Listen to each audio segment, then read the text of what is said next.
Section 7, Heritage of the Lord. Chapter 23, Children a Blessing. He who gave Eve to Adam as a helpmeet ordained that men and women should be united in holy wedlock, to rear families whose members, crowned with honor, should be recognized as members of the family above. Children are the heritage of the Lord, and we are answerable to Him for our management of His property. In love, faith, and prayer, let parents work for their households, until with joy they can come to God, saying, Behold, I and the children whom the Lord hath given me. A childless house is a desolate place.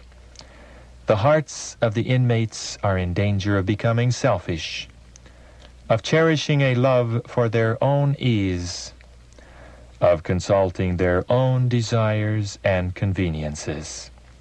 They gather sympathy to themselves, but have little to bestow upon others.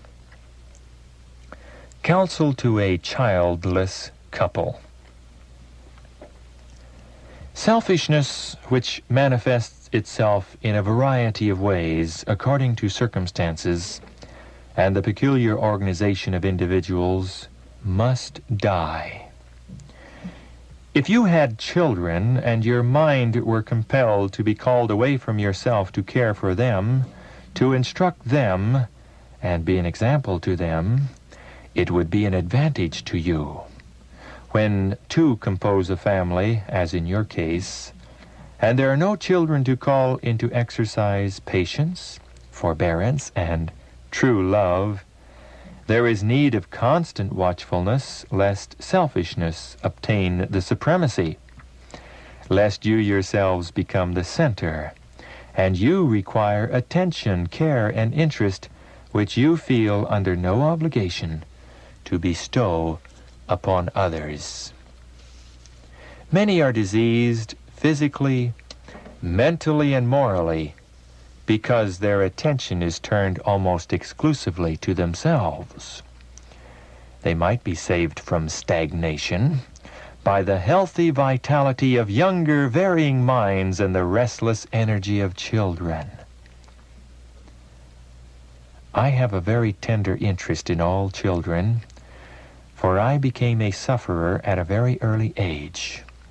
I have taken many children to care for, and I've always felt that association with the simplicity of childhood was a great blessing to me. The simplicity, forbearance, and love required in dealing with children would be a blessing in any household. They would soften and subdue set traits of character in those who need to be more cheerful and restful. The presence of a child in a home sweetens and refines. A child brought up in the fear of the Lord is a blessing. Care and affection for dependent children removes the roughness from our natures, makes us tender and sympathetic, and has an influence to develop the nobler elements of our character. After the birth of his first son, Enoch reached a higher experience. He was drawn into a closer relationship with God. He realized more fully his own obligations and responsibility as a son of God.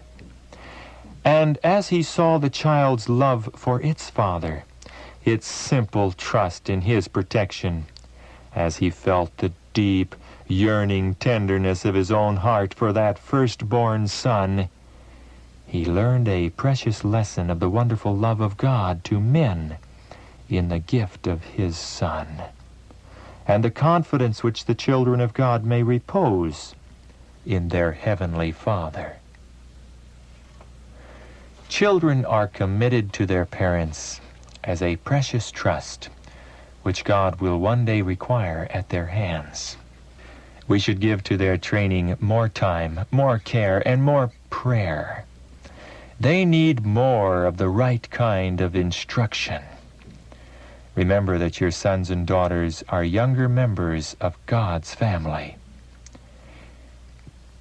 He has committed them to your care to train and educate for heaven. You must render an account to Him for the manner in which you discharge your sacred trust.